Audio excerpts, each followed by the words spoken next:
I'm Anita Huberman. I'm CEO of the Surrey Board of Trade, and welcome to this morning's session.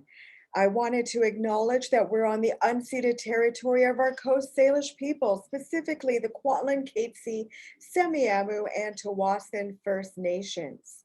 Today's event is focused on Surrey and the South Fraser economic region and our economic recovery.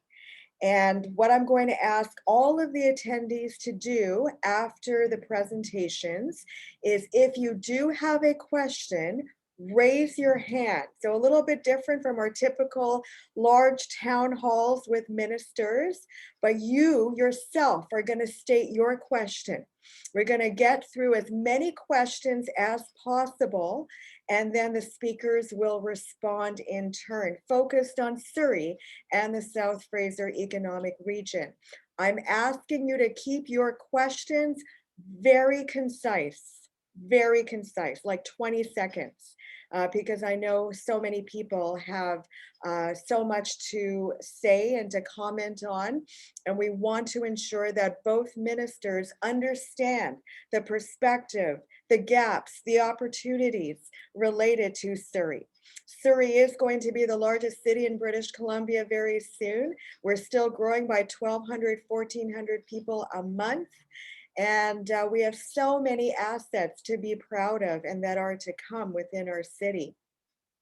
I wanted to acknowledge some government representatives that are on the call with us. Thank you so much for attending.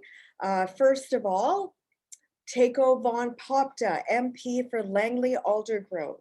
Jagrup Brar, MLA for Surrey Fleetwood. Jenny Sims, MLA for Surrey Panorama. Ryan Mitten, representing Toddstone, MLA for Kamloops South Thompson.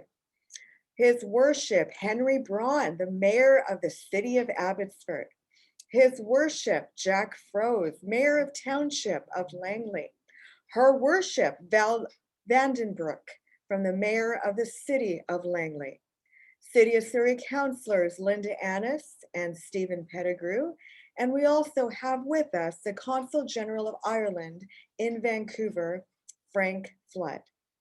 Events like this simply don't happen without sponsorship support. Thank you so much to our co-presenting sponsor, who you'll hear from shortly, the Vancouver Fraser Port Authority. Our community sponsor, the law firm of Kane Shannon Weiler, LLP. And our business and international trade center sponsors right here in Surrey, the law firm of Fasken, the Chambers of Commerce Group Insurance Plan, represented by SNF Benefits, and BDC, the Business Development Bank of Canada. So I just wanted to mention again that we're so pleased to have both ministers so integral to Surrey and our economic recovery and the South Fraser economic region. And what's also important to our economic region is our port. It's an international and local ingredient in terms of economic recovery. And to tell you more, please help me welcome Peter Exotta, Vice President, Planning and Operations for the Vancouver Fraser Port Authority. Thanks, Anita, and good morning to all of your members and special guests in attendance today. We're pleased to be a presenting sponsor for this morning's event in recognition of our valued relationship with the Surrey Board of Trade and its member companies, who are all critical to the success of the port. Our port is Canada's largest, and it generates 115,000 port and supply chain related jobs across the country.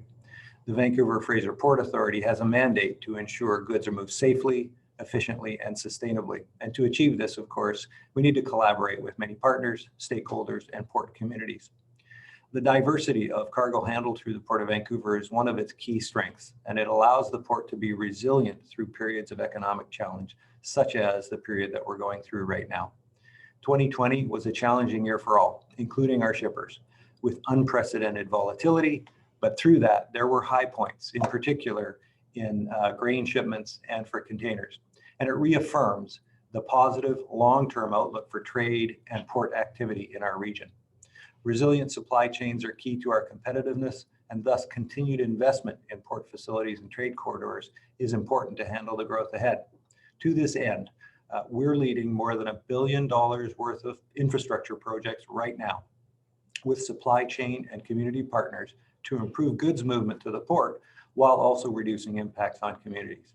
We're also investing heavily in container terminal capacity to serve Canada's long-term demand. A key priority for us to meet that long-term demand is the proposed Roberts Bank Terminal 2 project in Delta. It's a nationally critical project, which, if approved, will increase the port's container capacity by 1/3. These projects are directly supporting our regional economic recovery by providing jobs and helping sustain local companies like your members, while also injecting investment dollars into our region at this very important and challenging time. I'm grateful for the strong partnerships between the Port Authority and our many partners, and I look forward to continue to work together to keep this gateway strong and competitive for all of Canada. Again, thank you for giving us the opportunity, and I look forward to participating in this morning's session. Thanks. Thank you so much, Peter, and thank you to the Vancouver Fraser Port Authority for your continued support of the Surrey Board of Trade, Surrey's city building business organization. And now it's my pleasure and honor to welcome the Minister of Economic Recovery, Innovation and Jobs, Mr. Ravi Kahlon. Ravi, over to you.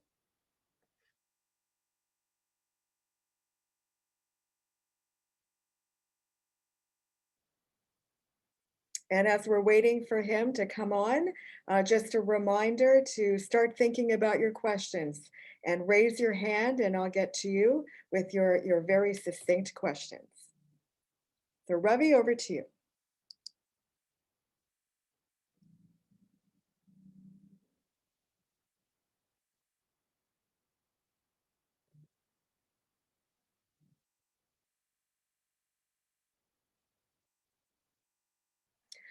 So what we're going to do is Minister Chow is the BC Minister of State for Trade, and we'll have him go first.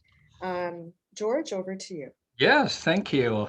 Well, I think Minister Kahlon must be having some technical difficulty, and we did have that this morning. We just came off a meeting at 9:30 with Port Alberni, so sorry about our technical glitch here, but good morning, and it's an honor with you, and I'm honored to speak to you from the traditional territory of the Musqueam, Squamish, and the Tsleil-Waututh Nation with whom we share this land and their hospitality.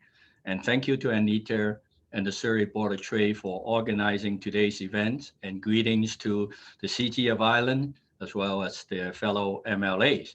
So of course, I have lived in Vancouver. My riding in Vancouver Fraserville is bordering the Fraser River as well at the southeast corner of Vancouver, bordering Burnaby and the Fraser River. I have lived in Vancouver for 50 years, and I have no doubt in another 10, 20 years, Surrey will be bigger than Vancouver. So I applaud your effort in terms of promoting Surrey, and of course, it's a great city. And of course, today I would like to join Minister Kahlon in acknowledging the great work that the business community, as well as all the business association, are doing during this extremely challenging time. My primary responsibility as the Minister of State for Trade is to strengthen trade and investment in the face of the global changes and challenges. And we do have a lot of challenges. I've been asked by Premier Horgan to lead special projects that will support trade in areas like the BC shipbuilding sector, aerospace, and forestry innovation, and to develop and implement a new trade diversification strategy to promote BC as a leading supplier of low carbon goods and services. And Minister Kahlon will be speaking about Stronger BC, but I may speak a bit about it if the question comes up. And I'd like to mention a few aspects of our economic recovery plan that relates to trade. And we know that businesses that export are more resilient, and they have a diversified customer base that's not as impacted by seasonal or local economic shifts. For those seeking to expand during the COVID-19, a strong online presence will be increasingly important as the new Launch Online Grant Program, which Minister Kahlon will elaborate, would help businesses build or strengthen their online sales capacity. And the grant will pay up to 75% of eligible expenses, up to $7,500 per business to develop or enhance their online store. And that's certainly very, very important. Our government has also partnered with Alacrity Canada through their digital marketing bootcamp to help BC businesses to build their digital marketing capacity. For those businesses who are starting their exporting journey, there is the Trade Accelerator Program, or TAP, which provides resources and mentorship to help small and medium-sized business to scale up, develop, and activate an export plan. And our ministry staff help TAP graduates with referrals and other supports so they can connect with the new market around the world.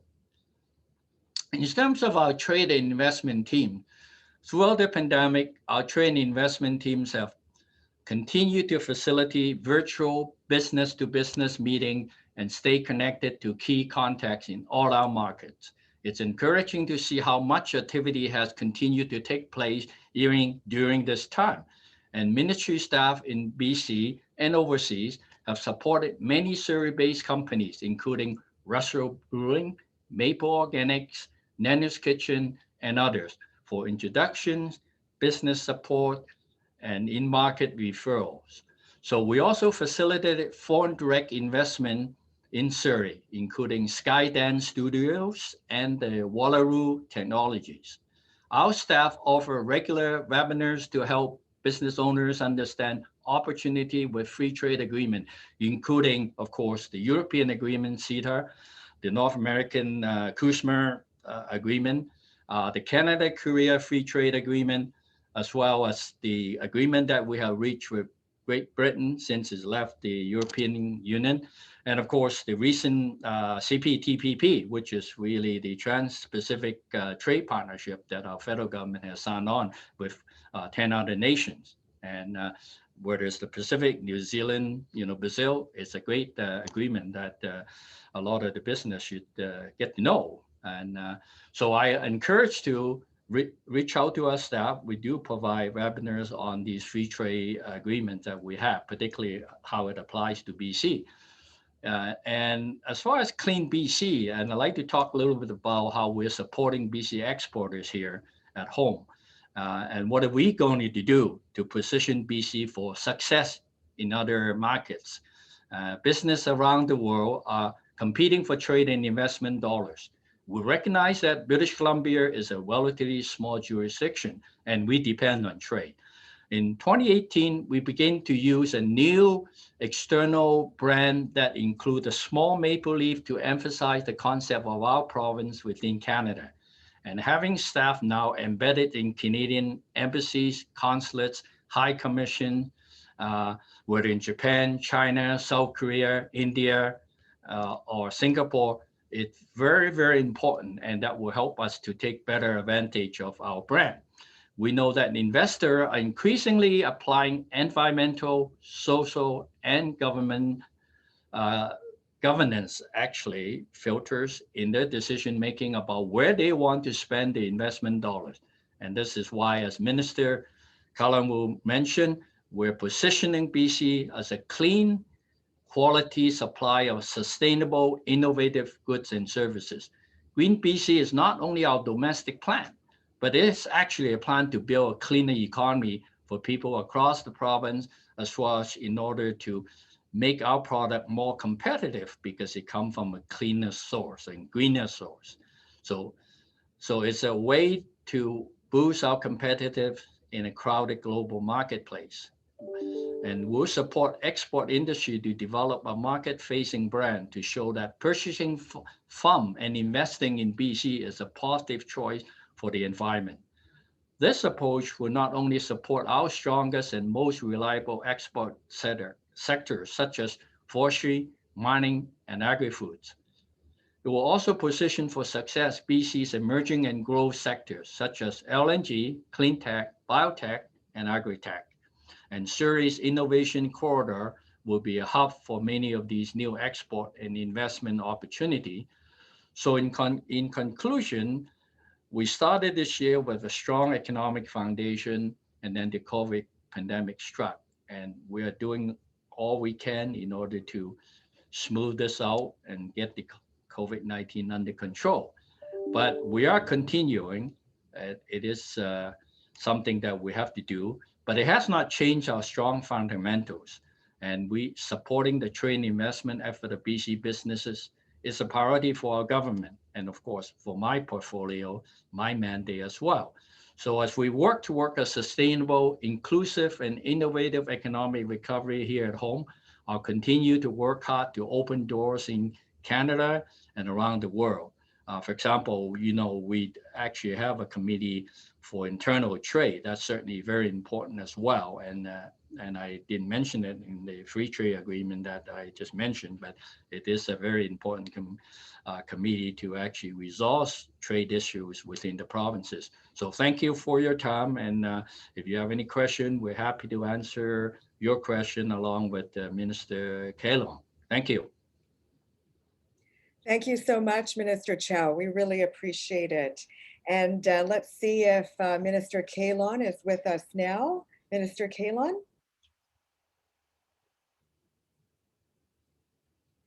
I know he's having some connection challenges. So ladies and gentlemen, while we're waiting for Minister Kahlon to go online, if you do have any questions related to Minister Chow's portfolio, please raise your hand. But I'm going to start, Minister Chow, with a question while we're waiting for Minister Kahlon.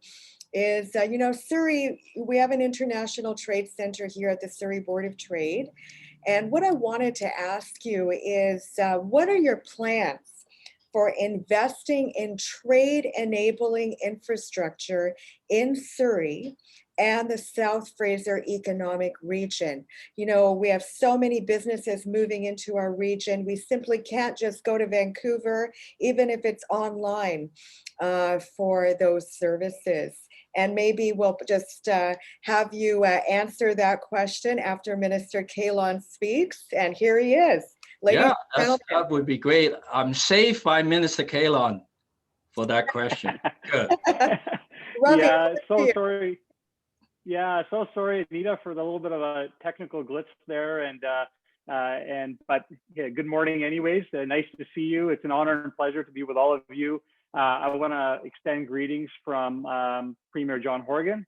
I want to recognize my colleagues, MLA Sims, MLA Brar, Minister Kang is there. And I was actually watching and I saw you, Anita, recognizing all the dignitaries that are present. And I want to recognize all of them, the MPs, the mayors, the councils, the foreign delegates, delegations that are viewing as well. I greatly appreciate you attending today. And I also want to start off by acknowledging that I am on the traditional territory of the Coast Salish people, the Musqueam and the Tsawwassen Nation. And I want to thank you, Anita, for inviting me today to speak to the Board of Trade. It's a real pleasure and honor to be able to do that.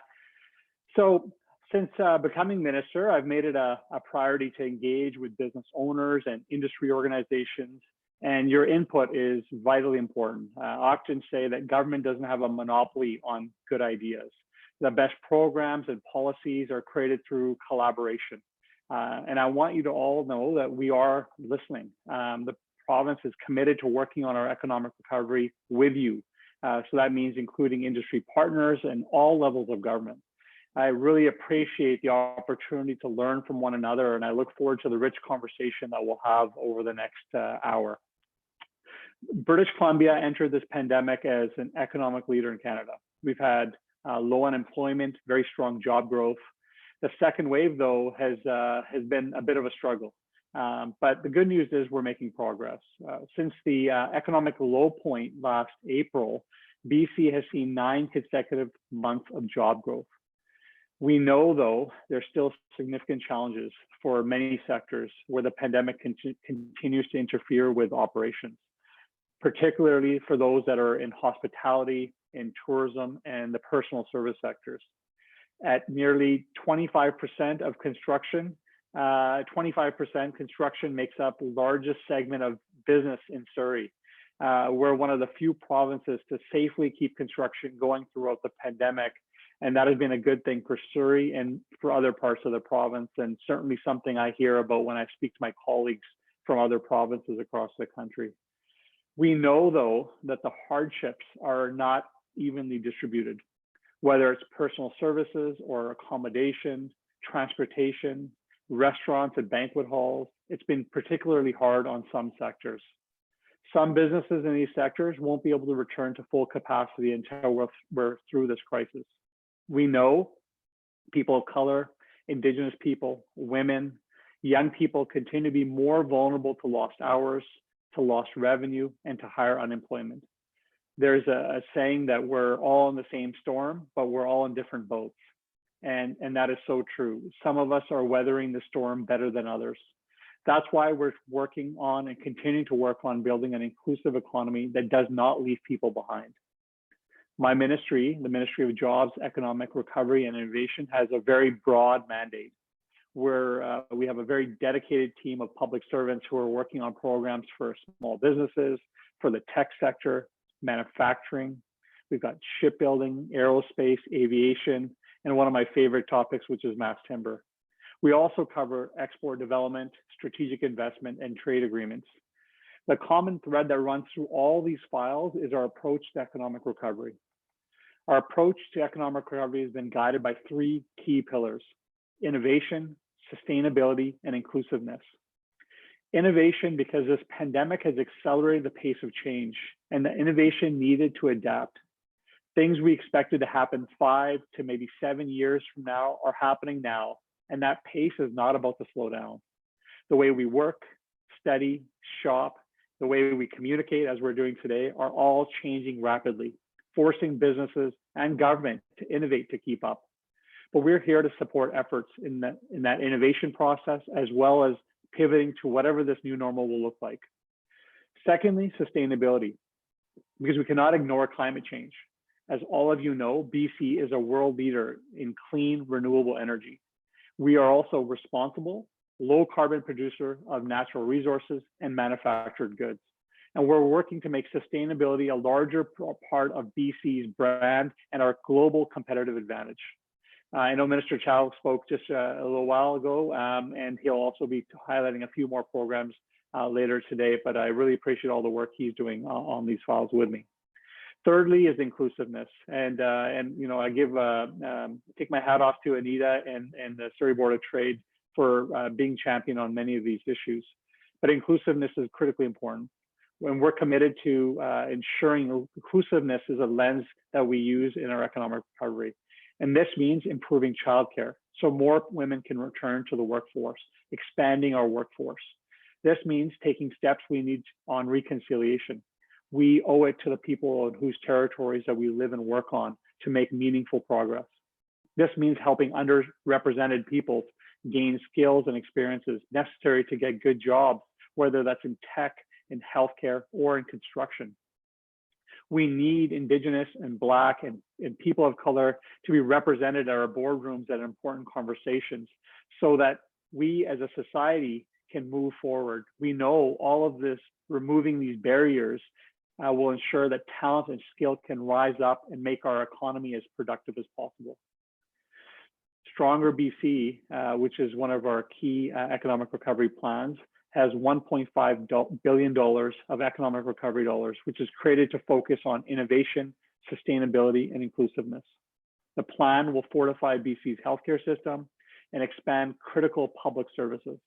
It helps thousands of people reskill for jobs and will provide thousands of businesses with resources to help them adapt and grow. We recently unveiled a new program under Stronger BC called Launch Online. This program provides grants to help businesses build their online sales so they have the opportunity to become more competitive and grow their markets. I know the Surrey Board of Trade also launched the Digital Marketing Academy with Blue Meta.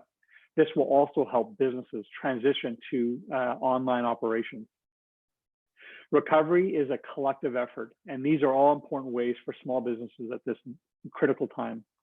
Stronger BC also includes a small and medium-sized recovery grant, and this grant helps businesses recover while avoiding taking on more debt. It also includes additional funds for the tourism sector, while supporting businesses on one hand and also training people to fill the jobs in high demand fields.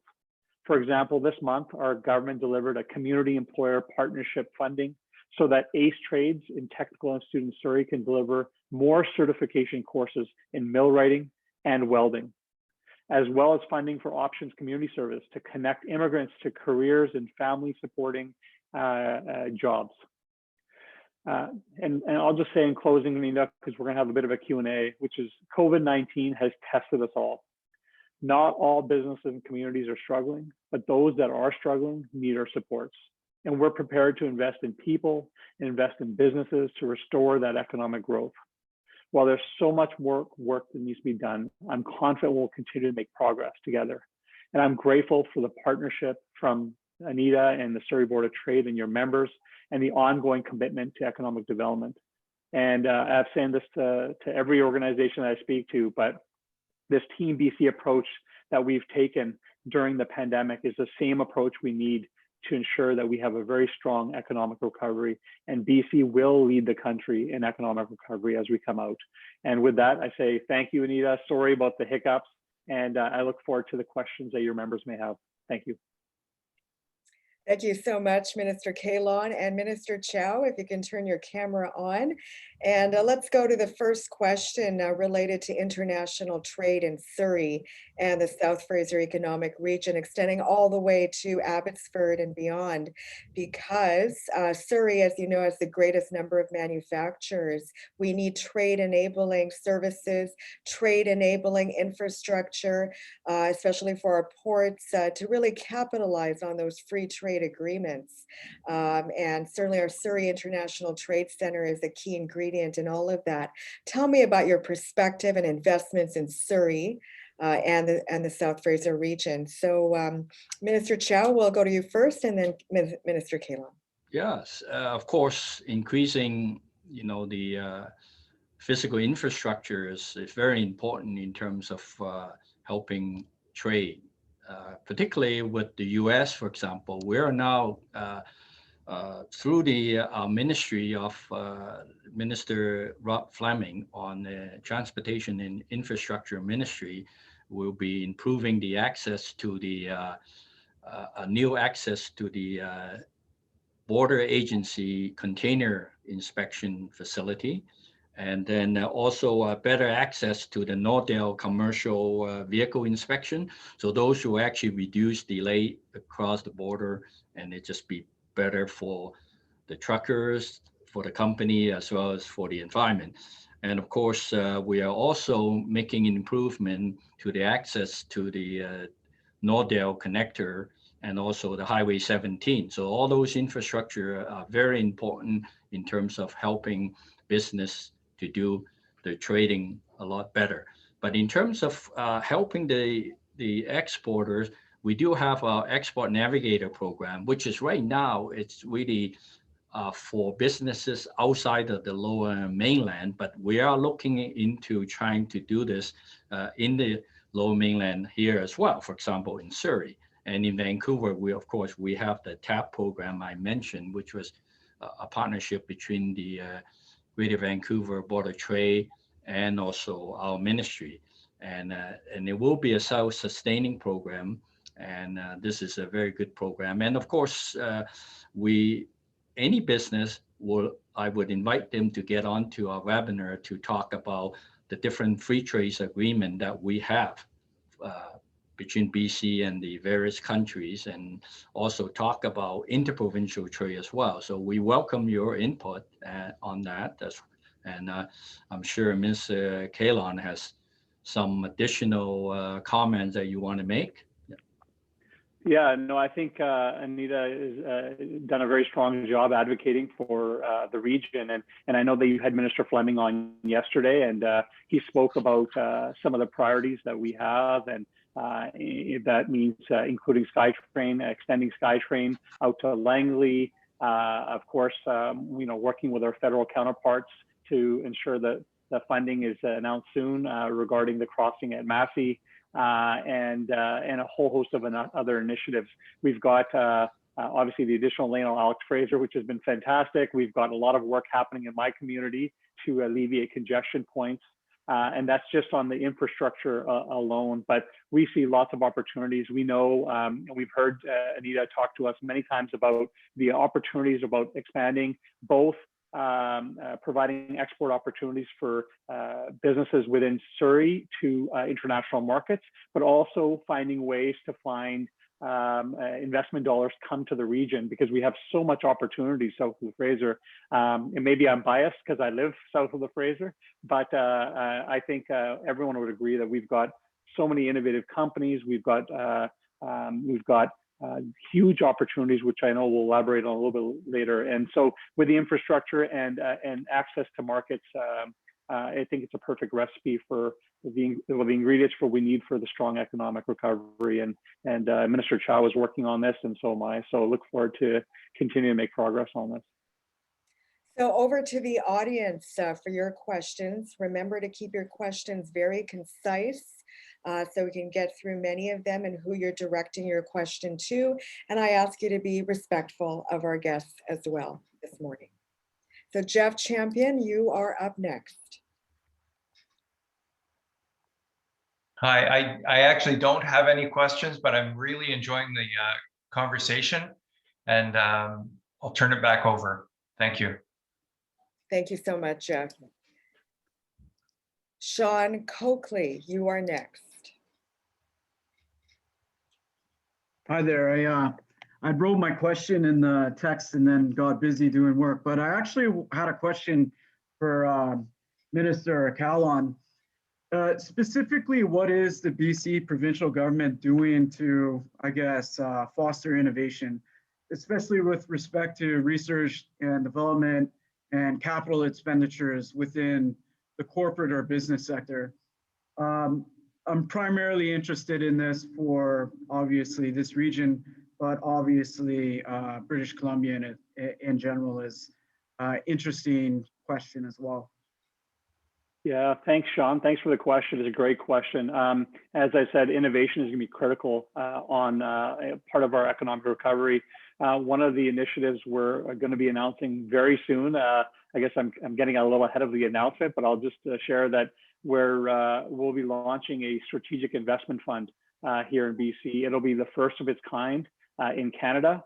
And I know the Consul General of Ireland is on the call viewing, and we really appreciate the support from the Strategic Investment Fund in Ireland, because we're modeling our investment fund off of the good work that's happened there and in Denmark.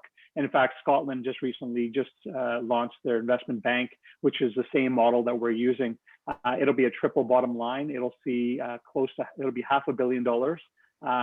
Where the province will take small equity stakes in BC companies and provide that patient capital that we know is needed to support our innovative sector, whether that's clean tech companies or companies that are solving societal challenges, Indigenous-led businesses.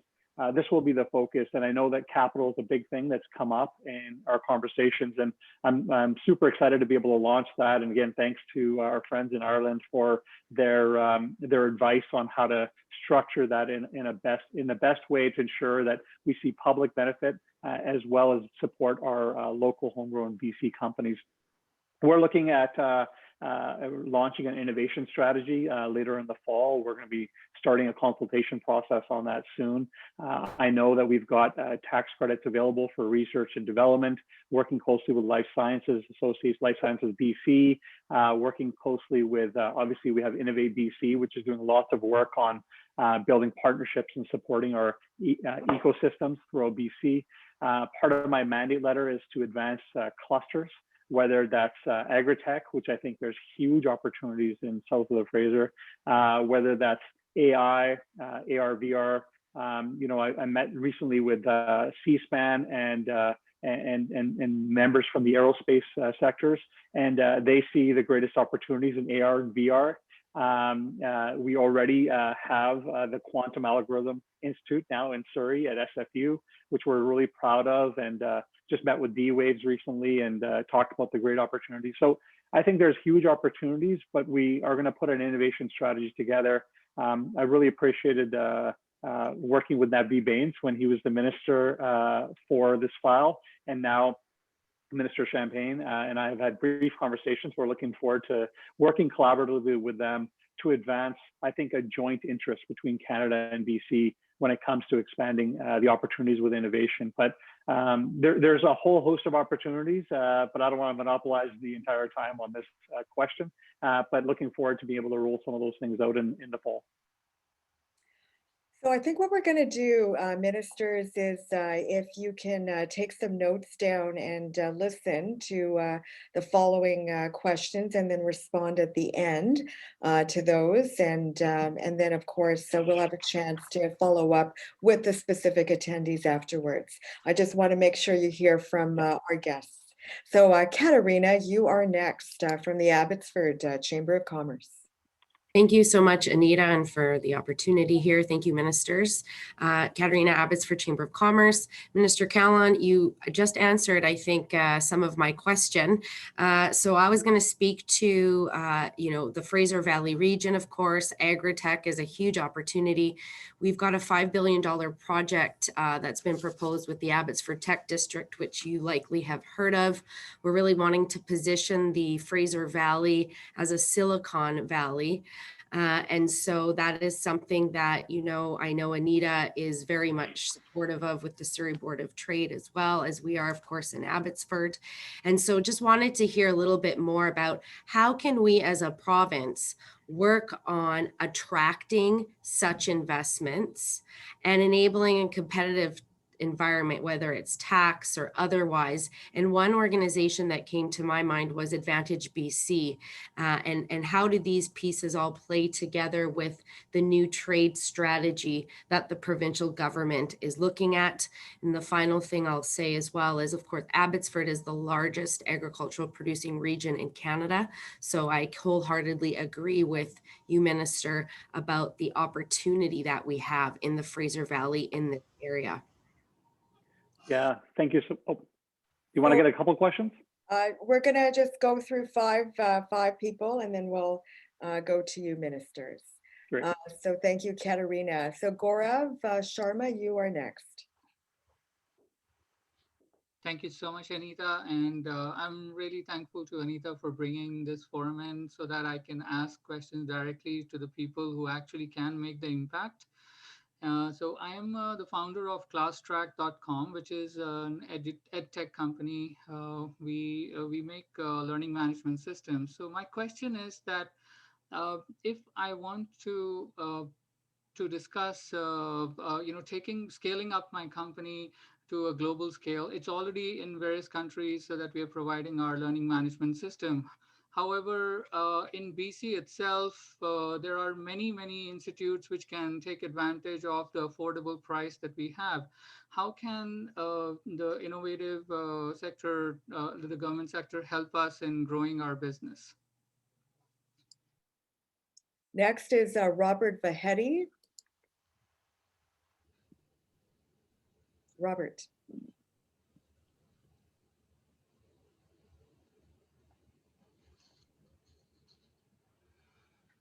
So,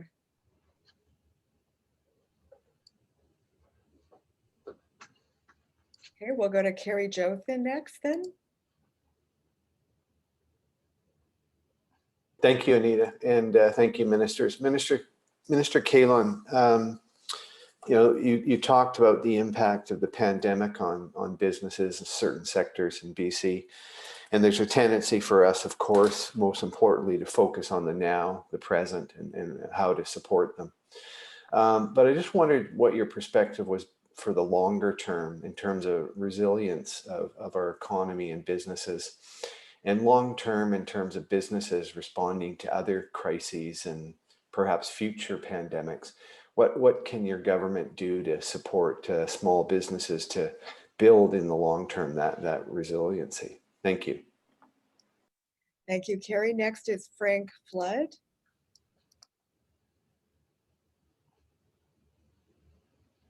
Thank you, Anita, and thank you, Minister Kahlon and Minister Chow. very interesting presentations this morning, and particularly Minister Kahlon, thank you for your kind remarks about Ireland, and very happy to work and collaborate with BC, of course. BC and Canada has been a great friend to Ireland, and it's always an absolute pleasure to be here and to work with you. And it's in this context that my question is, I mean, Ireland, with Brexit as well, particularly, we promote ourselves as the only English-speaking common law country, Eurozone, that and a soft entry point into the EU.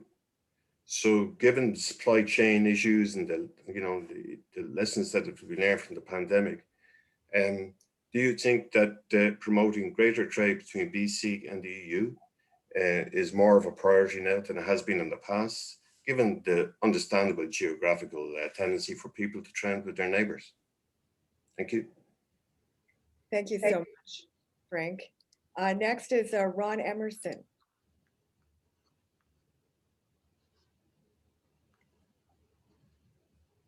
And after Ron, it's Gordon Adair. Hi, my question is for Minister Kahlon.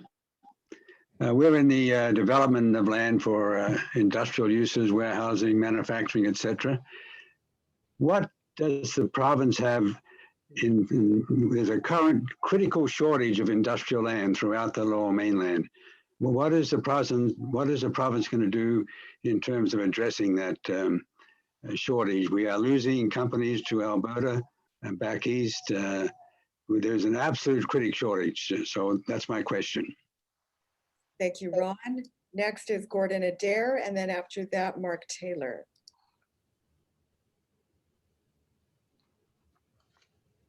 Gordon. Oh, I had to unmute. Can you hear me now? Yes. Okay.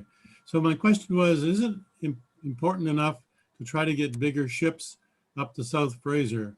And do we do that by either burying the tunnel down deeper or putting a bridge in? And also, in order to get bigger ships up there, would we have to dredge out the Fraser River quite a bit? So, and is it worth it? Is there a requirement for a lot more capacity for shipping, and would that improve the harbor facilities a lot? Thank you so much. Mark, you are next. Thank you, Anita. Minister Chow, Minister Kahlon. Very quickly, Minister Kahlon, you mentioned earlier around innovation and sustainability, and a lot of the businesses were sort of forced down the remote access for their workers path early last year. I'm a firm believer that it's not going away and that it's probably going to be with us for a long, long time.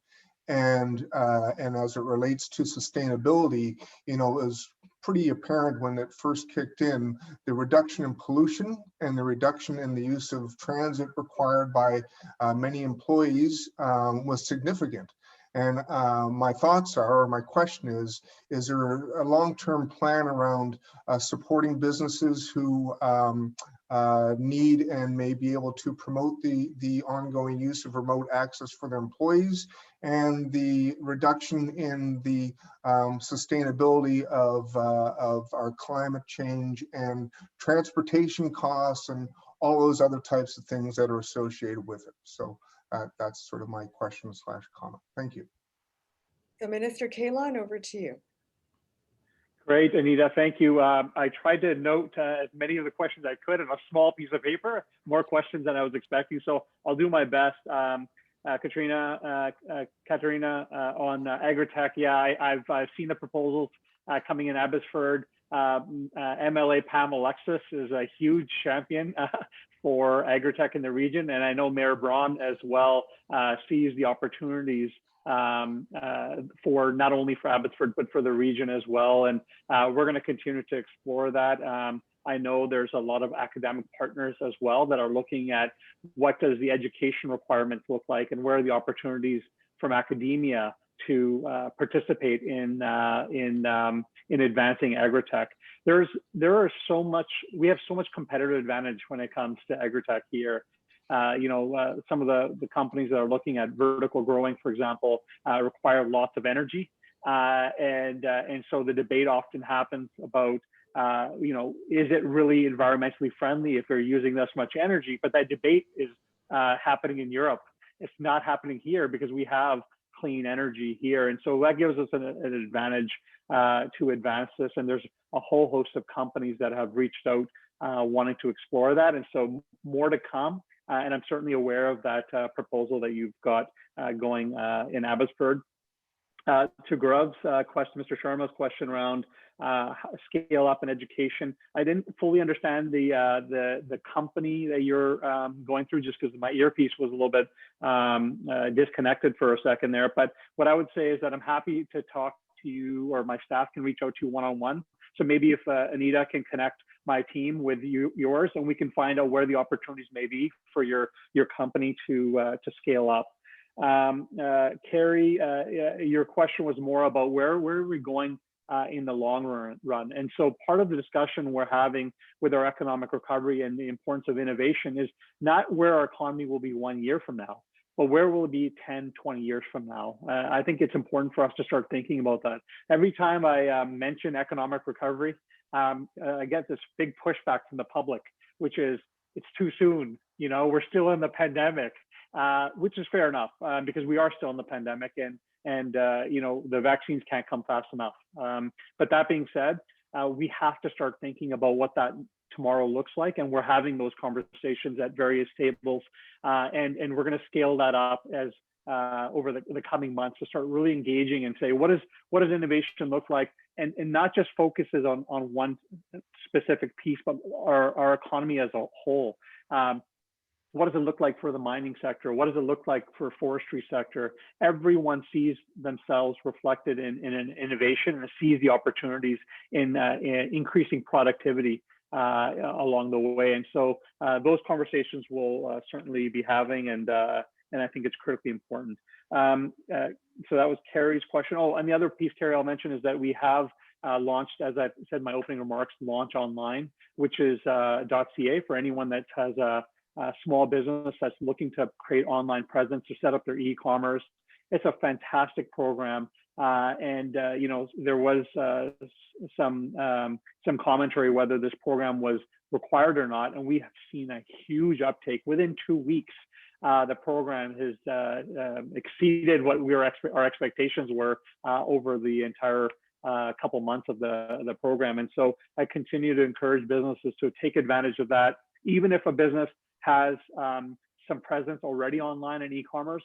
We've had some businesses reach out to us and say, we've got online presence, but the feedback we're getting from consumers is that maybe the site's not up to par, or something's wrong. You can still apply for these dollars and hire a consultant firm to come in and revamp your site and put more work in. So I'd strongly encourage, especially the breweries that are looking to do that work, to go and do that. There's a real opportunity there. Frank, thank you so much. Again, I think you're aware, as the Consul General of Ireland, that you have a very strong advocate in our government. The Premier has got strong connections to Ireland, and I know that we are always looking to increase our trade relationship with Ireland, and certainly Europe will be high on the agenda for Minister Chow and I to visit early when Dr. Henry says we're able to do so. And so looking forward to talking with you very soon. I think something's being scheduled, and we can explore those opportunities. Ron, great point about industrial land. It is a major challenge. I know that when we first rolled out the agricultural land reserve, there was this concern of what, this land that was going to be reserved, and there was a lot of controversy. And now there's lots of calls for an industrial land reserve, knowing that we need to ensure that we protect that industrial land because it's critical for our economic recovery. It's critical for our expanding trade opportunities and the expansion of port as well. And so we have started work on a tool to capture where all our industrial land opportunities are. And more information will come on that soon, but it is an important conversation we've already started having, and more information will come with that. Gordon, on the bigger ships and dredging, I know that I know Anita, we've spoken about potential opportunities in the future for Surrey. And I know that the Port Authority is also having some discussions. And so right now there's a lot of unknowns on the size of ships, dredging. I know that there's dredging required anyways, because a lot of farmland in Richmond and Delta is at risk because of climate change and rising water. And so how that works with what the federal government is doing, it's something the Minister of Transportation is looking at. And so I would probably not want to step on his territory and answer that, but I know that those conversations are ongoing, and Anita has raised that with us in the past. And then Mark raised a very good question, and I think it was a thought and a question around what does the future of commercial space look like, and what does the future of work look like, whether it's going to shift to fully remote, whether we're going to have some sort of quasi in the middle. And I wish I had an answer for you. I think there's a lot of discussion and thought happening around this topic. What does the future of work look like? I know that I've met with companies that have said, hey, we have gone this way and there's no going back.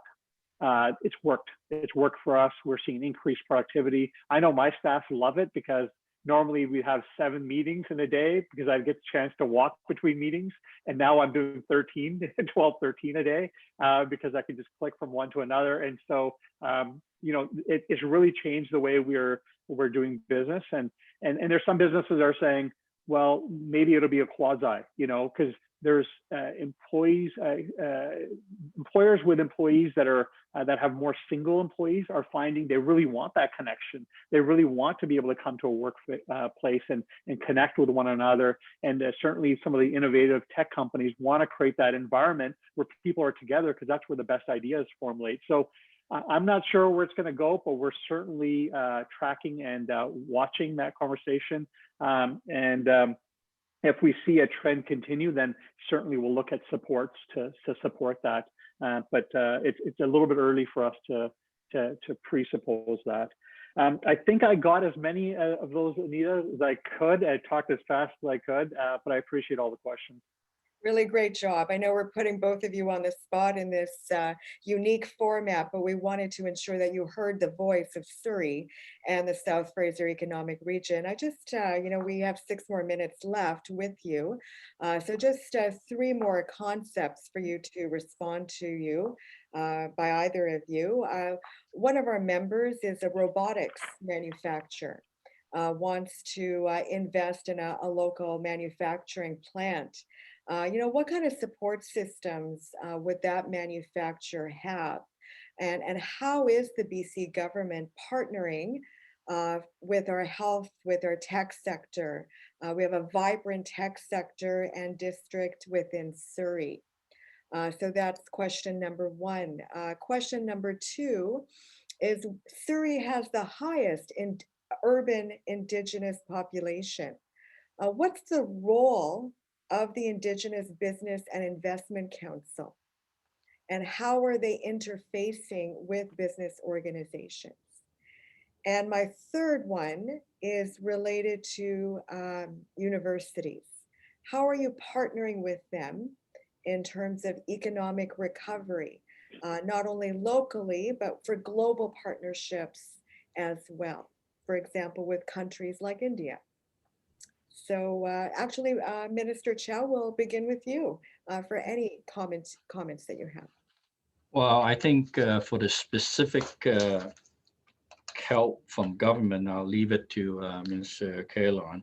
But I just want to make a general comment about trade diversification. So this is in my mandate letter, and it's a very exciting going forward. It's to actually seek your input as businesses, as stakeholders, how we go forward, because BC is a trading nation. So we will embark on gathering information. Our staff is working on a work plan to talk to all of you, how we're going to make a living for the British Columbia exporting. So this is what we want to do. And that is a major plank of my work. It's the trade diversification strategy. Out of that strategy, there's also the internal strategy in terms of shipbuilding. For example, we have C-SPAN, we have other vessel manufacturer, maintenance on ships, and that also applies for aerospace industry as well. So we want to also look at that, and the architect is also mentioned as well. So those three big sectors, we really would want to get out there with a strategy in consultation with the stakeholders, and I think those are the most important things that we can do. And I think, for example, there was Mr. Sharma who was talking about learning management system. And I think, and he wants to know how to, scale up to export. And I think we could help you with that. Contact our ministry in terms of whether it's an Export Navigator program or the TAP program, Trade Accelerator program we could do. And one thing that I didn't notice that Mr. Kahlon mentioned, it was actually his passion is this mass timber thing. He started this portfolio. Now we're working on it. It's an exciting program in order to add more value to our forestry products. So this is engineering wood, and I certainly think this would have an implication for Mr. Emerson, who is in land development and building, I suppose. So we'll be promoting that as well, and we'll need your help, your idea on that. So those are the comments that I have.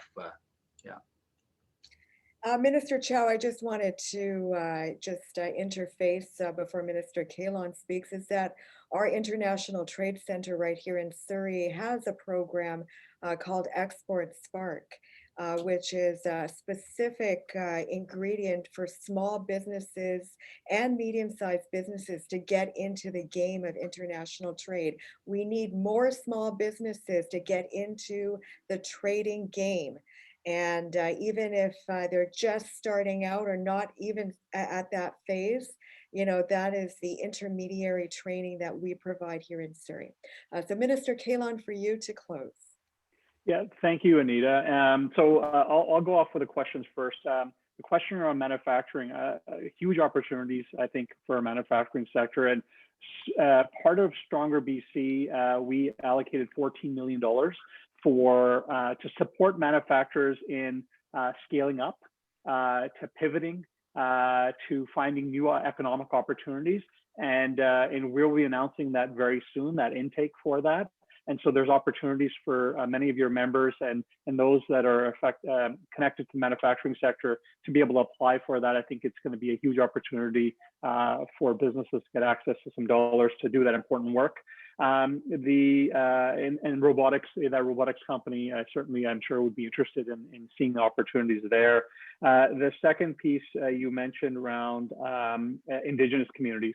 I would say, and I've said this every opportunity I get, and partly is because I had the human rights file prior to becoming and getting this ministerial role. When First Nations communities, when Indigenous communities are successful, we as a province are successful. When Indigenous communities see economic development opportunities, everybody in the community, in the region, sees benefit from that economic development and those opportunities. Often, First Nations communities are hiring consultants and companies from outside of their communities to come do this work. And so it's a win-win. And part of our strategic investment fund will have a dedicated allotment of dollars of capital just for Indigenous economic development opportunities. And so not to mention a whole host of other opportunities that we're working with First Nations on. The province did have a body that had Indigenous community representation with business community representation. There's similar tables with the BC Business Council and other groups. And so we're just looking at how to maximize the use of all the tables to advance these important conversations. And so far it's going quite well. You mentioned universities. It's critical, especially when we talk about innovation. We can't have this conversation without innovation. When we talk about economic recovery, we can't forget about our colleges and our the BCITs and the Kwantlands and the SFUs in just our region alone, because there's huge opportunities now to retrain, and we must retrain, upskill our workforce, and help them pivot as well. As the economy is shifting and employment is shifting, we need to ensure that they have the opportunities, and something I know that you're passionate about, Anita, and certainly I'm very passionate about, and my colleagues, MLA Brar and MLA Sims, are always talking about, is how do we ensure that new immigrants that come to this country get an opportunity to use their skills that they bring here and the experiences to help our economic opportunity. It's not good enough to say, we want you here, and then when you get here to say, well, we don't want you for the skills you have, we want you to do this over here. So I think unlocking that will be important. An all-party committee was created by Minister Dix. All the parties came together in revamping our governing bodies that govern our colleges systems, the doctors and nurses, and now we've streamlined all of them to it'll be, I believe, 7 or 8. I'm not sure the exact number, but that streamlining helps them become more efficient, but allows us to start having these conversations about how do we further allow people's skills to be used here, and also how do we attract more talent here for the important innovation and critical for the jobs that we need in the future as well. And so those pieces are critically important, and it ties into our education system and our university system. Lastly, I'll just say that we have an agri-tech grant out there, $12 million for agri-tech related companies to apply. The uptake so far has been phenomenal. It certainly exceeds what we expected.